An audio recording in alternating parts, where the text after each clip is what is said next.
결혼 26년. 나 윤상현은 전자부품 도매업체에서 과장으로 일하며 성실하게 살아왔다. 28세에 미정이와 결혼해서 지금까지 단 한 번도 가정에 소홀했던 적이 없다고 자부한다. 새벽 7시에 출근해서 저녁 8시에 퇴근하는 규칙적인 삶. 주말에는 가족과 시간을 보내고 아들 재호의 대학 등록금과 생활비를 위해 야근도 마다하지 않았다. 퇴직까지 6년 남은 54세. 그동안 모은 적금 3천만 원이 우리 가족의 전부였다. 아내 미정은 3년 전부터 요양보호사로 일하기 시작했다. 재호가 군대에 간 후집이 너무 적적하다며 일을 시작한 것이었다. 월 120만 원이라는 수입이 가게에 보탬이 된다고 좋아했다. 여보, 이제 나도 돈 벌잖아. 기분이 좋아. 미정이가 첫 월급을 받던 날 환하게 웃던 모습이 기억난다. 26년 결혼 생활 중 아내가 그렇게 자랑스러워하는 모습을 본 적이 없었다. 변화는 올해 3월부터 시작됐다. 미정이가 요양원 일에 더 열성적이 되기 시작한 것이다. 오늘 야근이 있어서 좀 늦을 것 같아. 주말에도 교육받으러 가야 해. 동료들이랑 회식이 있어서 늦게 들어올게. 처음에는 당연하다고 생각했다. 새로운 직장에 적응하려면 열심히 해야지. 하지만 횟수가 점점 늘어났다. 일주일에 서너 번은 늦게 들어오는 날이 많아졌다. 그리고 어제 충격적인 일이 벌어졌다. 상현 씨, 적금 해지하신 거 맞죠? 은행에서 온 전화였다. 만기까지 1년 남은 3천만 원 적금이 전액 해지됐다는 연락이었다. 저희가 해지한 게 아닌데요? 부인분께서 어제 오후에 해지하셨는데요. 상현 씨 명의 적금이지만 공동명의라서 해지 가능하다고 안내해드렸는데 가슴이 털썩 내려앉았다. 3천만 원. 26년 동안 모은 우리 가족의 전부였다. 퇴직금과 함께 노후를 대비하려던 마지막 희망이었다. 미정아, 적금을 왜 해지했어? 그날 저녁 미정이가 들어오자마자 물었다. 아, 그거? 갑자기 쓸 데가 생겨서. 쓸 데가 어디야? 3천만 원을 갑자기? 재호 복학하면 등록금이랑 생활비 필요하잖아. 미리 준비해 놓으려고. 하지만 재호는 내년 3월에 제대한다. 등록금은 그때 내면 되는데 왜 지금 해지했을까? 그럼 돈은 어디 있어? 새 통장에 넣어놨어. 이자율 좋은 대로. 통장 좀 보여줘. 왜 그래? 의심하는 거야? 미정이의 반응이 이상했다. 26년 동안 한 번도 보이지 않던 경계심이었다. 그날 밤, 나는 미정이가 잠든 후 조용히 카드 사용 내역을 확인해봤다. 3월부터 이상한 결제들이 보이기 시작했다. 모텔 결제 15만 원, 3월 12일 오후 2시, 고급 레스토랑 8만 원, 3월 18일 점심시간, 커피숍에서의 잦은 결제. 혼자 가기에는 금액이 과했다.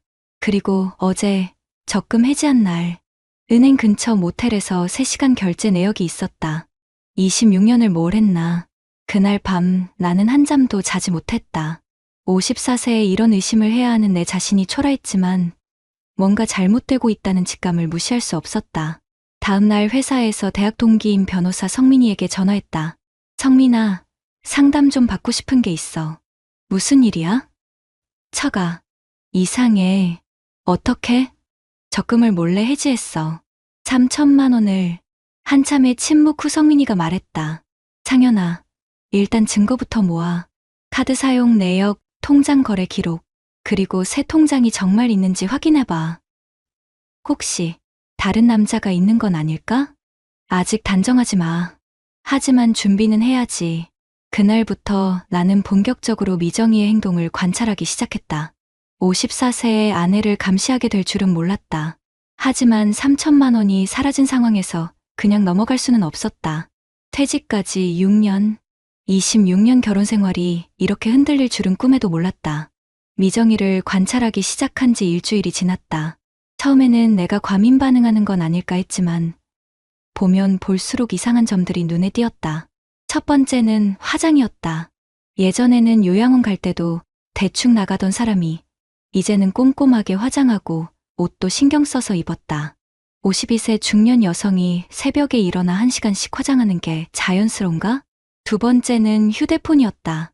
예전에는 집에서 휴대폰을 거의 보지 않던 미정이가 요즘에는 화장실 갈 때도 들고 가고 자주 들여다봤다. 그리고 가끔 웃음이 새어나왔다. 누구랑 메시지하는 거야? 요양원 동료들이야. 업무 얘기. 하지만 내가 곁에 오면 자연스럽게 화면을 돌리거나 휴대폰을 뒤집어 놓았다. 세 번째는 귀가 시간이었다. 요양원 근무가 끝나고 나서도 2시간, 3시간 후에 들어오는 경우가 늘어났다. 밤 10시, 11시에 들어오는 날이 많아졌다. 왜 이렇게 늦어? 동료들이랑 얘기하다 보니까 매일? 요양원 일이 생각보다 복잡해. 선배들한테 배울 게 많아. 그럴듯한 설명이었다. 하지만 뭔가 석연치 않았다. 결정적인 건 재호였다. 어제 면회를 다녀온 아들이 조심스럽게 내게 다가왔다. 아버지, 잠깐 얘기할까요? 재호의 표정이 평소와 달랐다. 뭔가 고민이 있어 보였다. 왜? 무슨 일이야? 어머니, 얘기인데요. 재호는 한참을 망설이다가 입을 열었다. 어머니가 요즘 이상해요. 면회 와서도 계속 휴대폰만 보고 전화 오면 다른 데 가서 받고 그리고 제 앞에서 다른 남자 얘기를 하시더라고요. 다른 남자?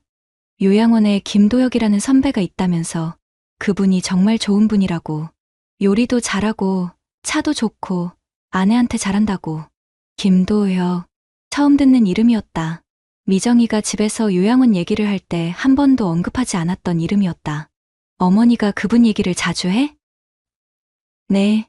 그리고 제가 제대하면 김 선배한테 소개해 주신다고도 하시더라고요. 좋은 아르바이트 자리 있다면서. 가슴이 답답해졌다. 아들 앞에서 다른 남자 얘기를 할 정도라면. 재호야, 다른 건 없었어? 사실은 어머니가 제대하면 저희 가족이 새로 시작할 수도 있다고 하시더라고요. 무슨 뜻인지 모르겠지만 새로 시작한다고? 26년 결혼 생활을 두고 무슨 새로운 시작을 말하는 건가? 그날 밤 나는 더 구체적인 증거가 필요하다고 생각했다.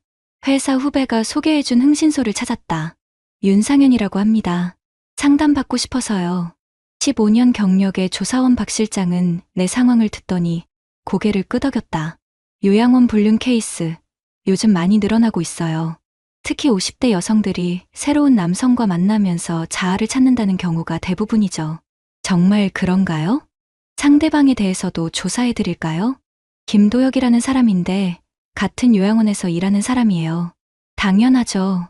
기본 신상부터 가족관계, 재산 상황까지 다 나와요. 3일 후 받은 조사 결과는 충격적이었다. 김도혁, 56세, 요양원 수간호사, 결혼 28년 차, 부인과 고등학생 딸 하나, 연봉 3천만 원 수준의 아파트 한 채 소유. 하지만 문제는 따로 있었다.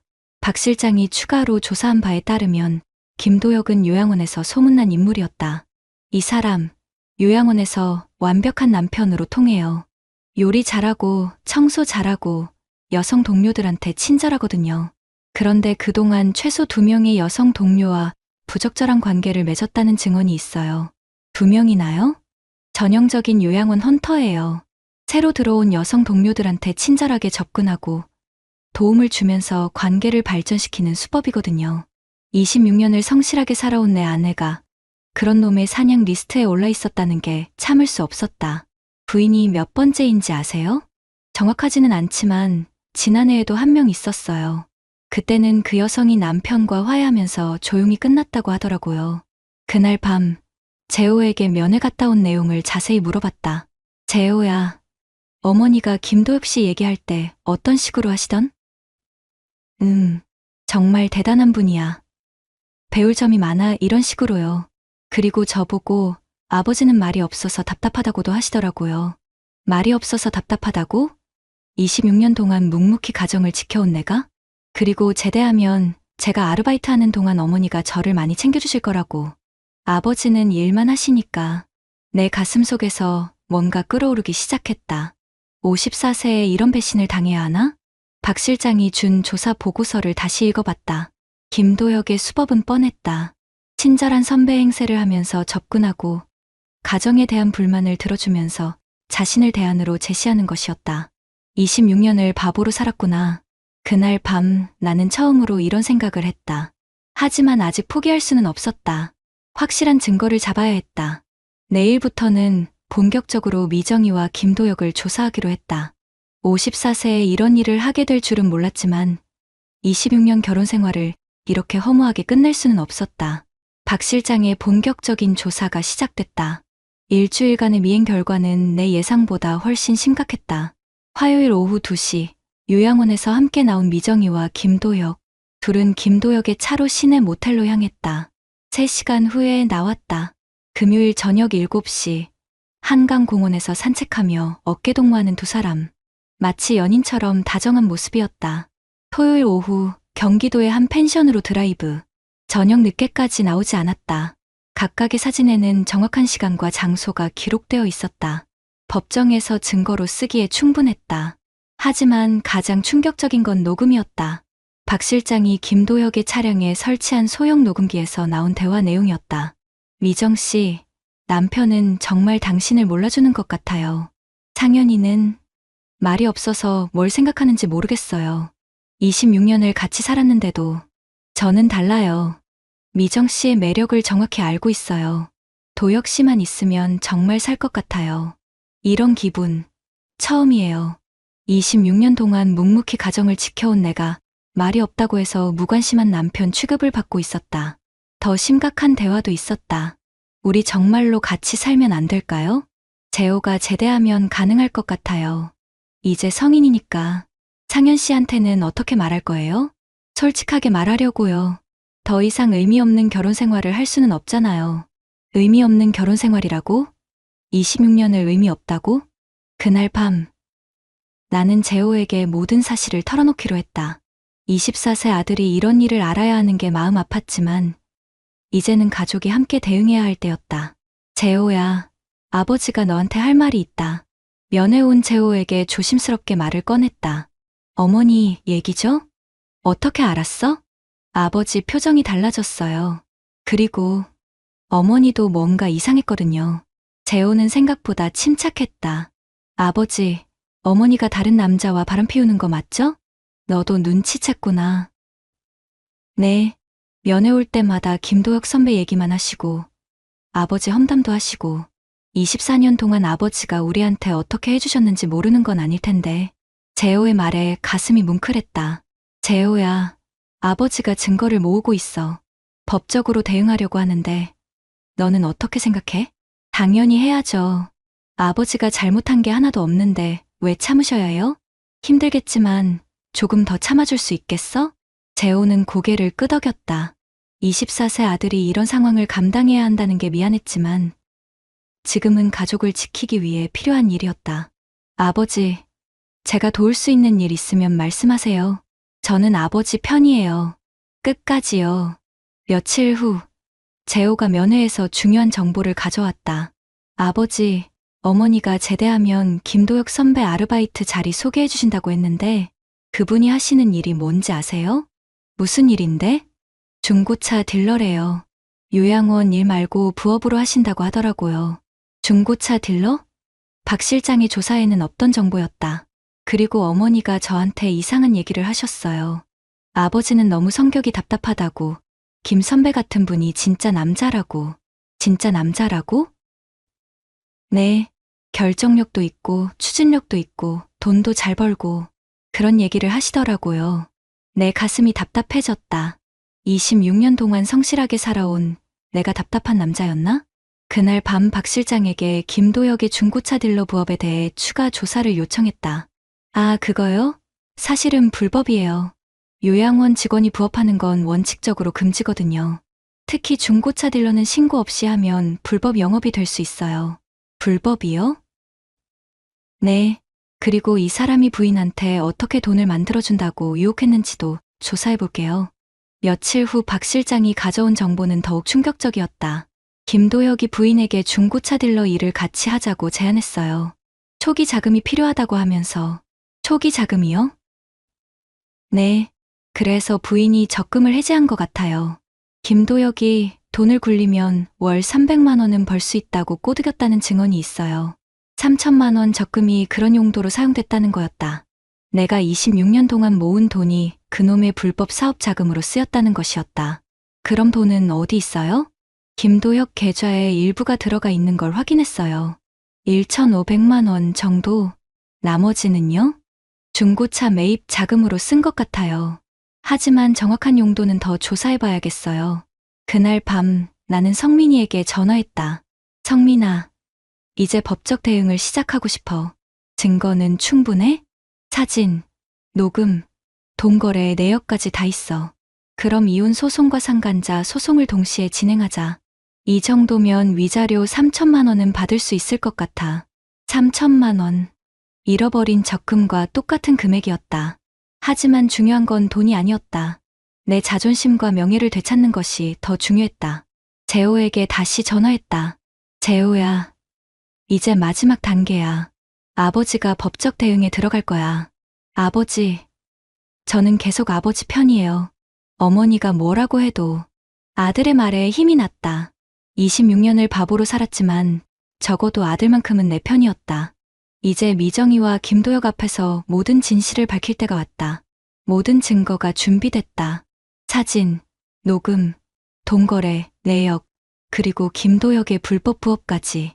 이제 마지막 단계만 남았다. 토요일 저녁 가족이 모두 모인 식사 자리를 만들었다. 재호가 주말 외박으로 집에 왔고 미정이도 집에서 편하게 쉬고 싶다며 외출하지 않았다. 뭔데 이렇게 정식으로 모여? 미정이가 웃으며 물었다.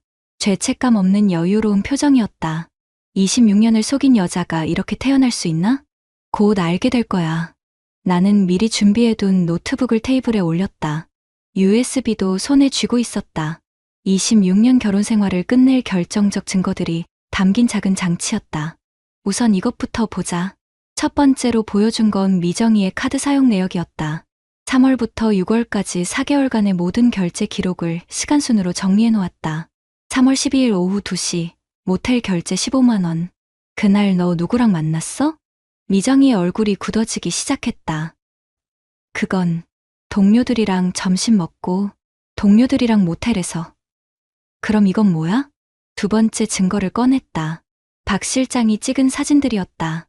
미정이와 김도혁이 단둘이 모텔에 들어가는 모습, 한강공원에서 어깨동무하며 걷는 모습, 차 안에서 포옹하는 모습까지. 재호가 작은 소리로 어머니 라고 중얼거렸다.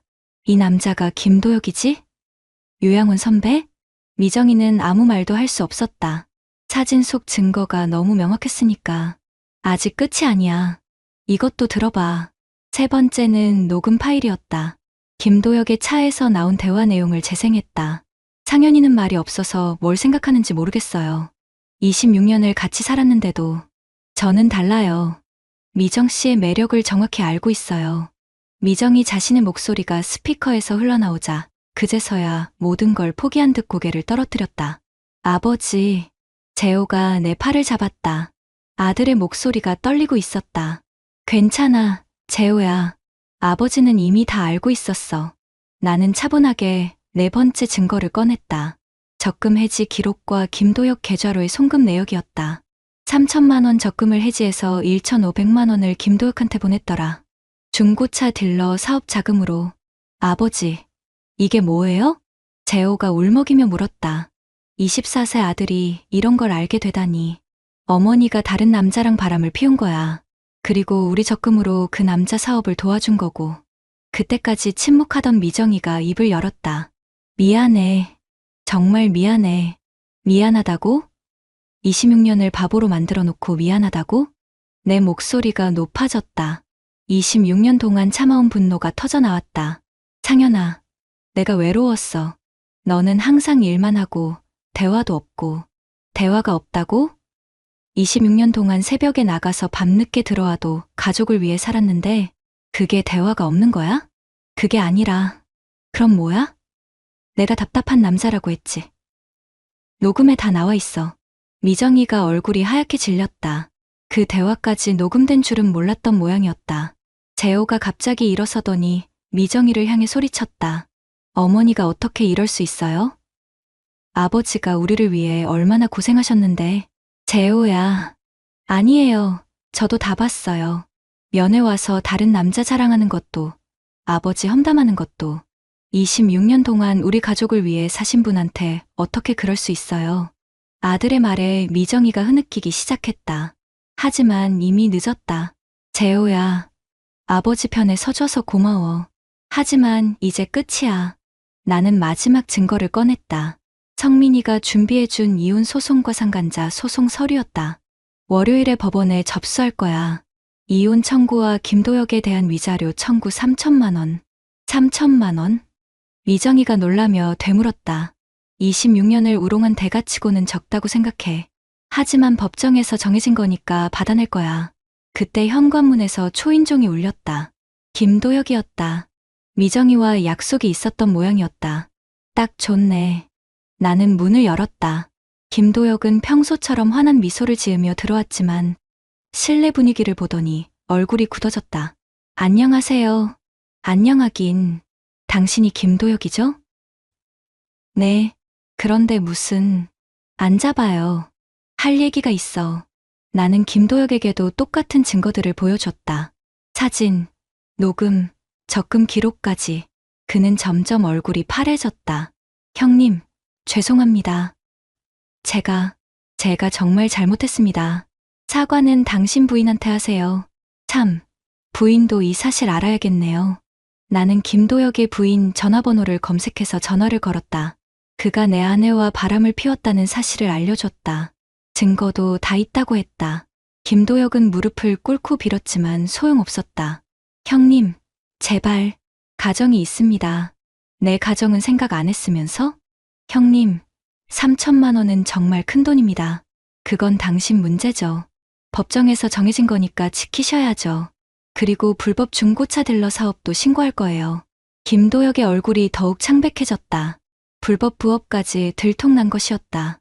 형님, 그럼 저는 요양원에서도 잘릴 거고, 그건 당신이 알아서 하세요. 김도혁이 나간 후 집 안은 조용해졌다.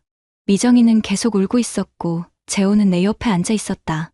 아버지, 이제 어떻게 돼요? 새로 시작하는 거야. 우리 둘이서. 재호가 내 손을 꽉 잡았다. 아버지, 저는 아버지 편이에요. 끝까지요. 그날 밤 미정이는 친정으로 갔다. 남은 건 나와 재호뿐이었다. 26년 결혼 생활이 이렇게 끝났다. 하지만 후회는 없었다. 이제 진짜 내 인생을 살 차례였다. 법정에서의 승리는 예상보다 빨랐다. 첫 번째 조정기일에서 미정이는 모든 사실을 인정했다. 변명할 여지가 없었으니까. 사진, 녹음, 적금 기록까지 완벽한 증거들 앞에서 더 이상 발뺌할 수 없었다. 이혼 조정은 한 달 만에 성립됐다. 양육권은 재호가 성인이라 문제없었고 재산 분할은 7대 3으로 내가 우세하게 받았다. 26년 동안 내가 벌어온 돈이었으니 당연한 결과였다. 더 중요한 건 상간자 소송이었다. 김도혁을 상대로 한 위자료 청구에서 법원은 2,800만 원을 인정했다. 예상했던 3천만 원보다는 적었지만 충분히 만족스러운 결과였다. 재판장은 판결문에서 이렇게 명시했다. 피고는 원고의 배우자가 기혼자임을 명확히 알면서도 지속적으로 부적절한 관계를 맺어 원고 가정의 평화를 파괴했으며 나아가 원고의 재산을 사업 자금으로 유용한 행위는 명백한 불법 행위에 해당한다. 2,800만 원. 잃어버린 적금에는 못 미치지만 법정에서 공식적으로 내 억울함이 인정받은 것만으로도 의미가 있었다. 김도혁은 판결 후 내게 다가와 무릎을 꿇었다. 형님, 정말 죄송합니다. 제가 돈은 어떻게든 마련하겠습니다. 하지만 나는 차가운 표정으로 대답했다. 사과는 당신 가족한테 하세요. 나한테 할 말은 아니죠. 김도혁의 상황은 내 예상보다 훨씬 심각해졌다. 부인이 불륜 사실을 안 후 즉시 이혼을 요구했고 고등학생 딸은 아버지와 연락을 끊었다. 요양원에서도 불법 부업과 함께 징계위원회에 회부되어 해고됐다. 결국 김도혁은 아파트를 팔아서 위자료를 지불했다. 28년 살던 집을 잃고 작은 원룸으로 이사 가야 했다. 자업자득이었다. 미정이의 몰락은 더 참담했다. 요양원에서 불륜 사실이 알려지자 즉시 모든 동료들로부터 외면받았다. 그동안 친하게 지내던 사람들도 하나둘 연락을 끊었다. 아버지, 어머니가 연락했어요. 어느 날 재호가 조심스럽게 말했다. 뭐라고 하던? 미안하다고. 그리고 저 보고 싶다고. 만나고 싶으면 만나도 돼. 아니에요. 저는 어머니를 용서할 수 없어요. 아버지한테 너무 못했어요. 24세 아들의 말에 가슴이 뭉클했다. 가장 큰 변화는 우리 부자의 관계였다. 미정이가 없어진 후 오히려 집안 분위기가 편안해졌다. 서로를 더 많이 배려하게 됐고, 대화도 늘어났다. 아버지, 요리 배워보실래요? 제가 가르쳐 드릴게요. 재호와 함께 요리하는 시간이 즐거웠다. 26년 동안 미정이에게만 맡겨뒀던 살림을 직접 해보니 새로운 재미가 있었다. 아버지, 이렇게 사는 것도 나쁘지 않네요. 그래, 우리 둘이면 충분해. 6개월 후, 우리는 다른 지역으로 이사했다. 새로운 환경에서 새로 시작하고 싶었고, 재호도 새로운 대학으로 편입을 준비하고 있었다. 새 집은 조용한 주택가에 있는 빌라였다. 아파트보다는 작았지만 재호와 둘이 살기에는 충분했다. 무엇보다 근처에 좋은 직장이 있어서 이직하기에 적합했다. 아버지, 여기 정말 좋네요. 공기도 맑고. 재호가 활짝 웃으며 말했다. 오랜만에 보는 아들의 밝은 표정이었다. 새 직장에서도 인정받았다. 동료들은 내가 어려운 상황을 슬기롭게 극복한 것을 높이 평가했다. 윤 과장님, 정말 대단하시네요. 저였으면 중간에 포기했을 텐데 포기할 이유가 없었어요. 잘못한 건 잘못한 거니까요. 미정이에게서는 가끔 연락이 왔다. 친정에서 지내면서 작은 가게 일을 돕고 있다고 했다. 재호를 보고 싶다고도 했지만 아들이 거부했다. 아버지, 저는 어머니를 용서할 수 없어요. 시간이 지나도 마찬가지일 것 같아요. 재호의 마음을 억지로 바꿀 생각은 없었다. 언젠가는 조금씩 달라질 수도 있겠지만 지금은 아들의 감정을 존중해주고 싶었다. 1년이 지난 지금 나는 새로운 취미도 생겼다. 주말에는 재호와 함께 등산을 다니고 평일에는 헬스장에서 운동한다. 54세에는 늦은 시작이지만 새로운 도전이 즐겁다. 무엇보다 재호와의 관계가 더욱 돈독해졌다. 예전에는 미정이를 통해서만 소통했는데 이제는 직접 대화하는 시간이 늘어났다. 아버지, 제가 졸업하면 혼자 계실 텐데 괜찮으세요? 걱정 마. 아버지는 혼자서도 잘 살 수 있어. 실제로 그랬다. 26년 동안 가족을 위해 살았는데 이제는 나를 위한 시간이 생겼다. 자유로웠다.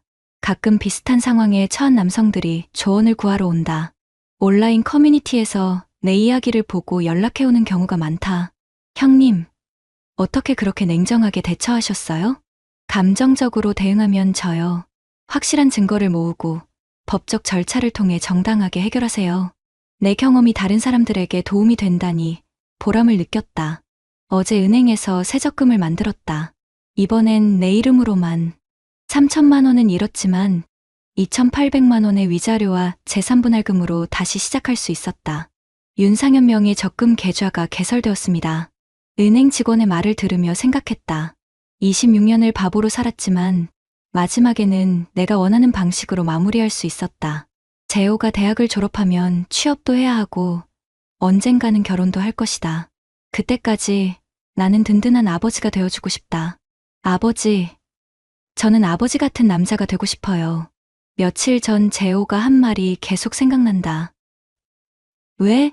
아버지는 말씀이 많지 않으시지만 정말 의지가 되는 사람이에요. 이번 일로 더 확실해졌어요. 아들의 말에 가슴이 뭉클했다. 26년을 바보로 살았다고 생각했는데 재호는 그렇게 생각하지 않고 있었다. 말이 없다고 약한 게 아니라는 거. 이제 알았어요. 그렇다. 나는 말이 적은 편이다. 하지만 그것이 약함이 아니라는 걸 이번 일로 증명했다. 오늘도 나는 평범한 하루를 보냈다. 새 직장에 가서 성실히 일하고 저녁에는 재호와 함께 식사하며 하루를 마무리했다. 26년 전과 크게 다르지 않은 일상이다. 하지만 마음은 완전히 달랐다. 이제는 내가 선택한 삶이었다. 억지로 참고 사는 삶이 아니라 내 의지로 꾸려가는 삶이었다. 새 통장, 새 이름, 새로운 시작. 그것만으로도 충분했다. 구독자님들, 오늘 사연 댓글로 공유해 다른 분들과 함께 의견 나눠보세요. 저도 읽어보며 소통하겠습니다.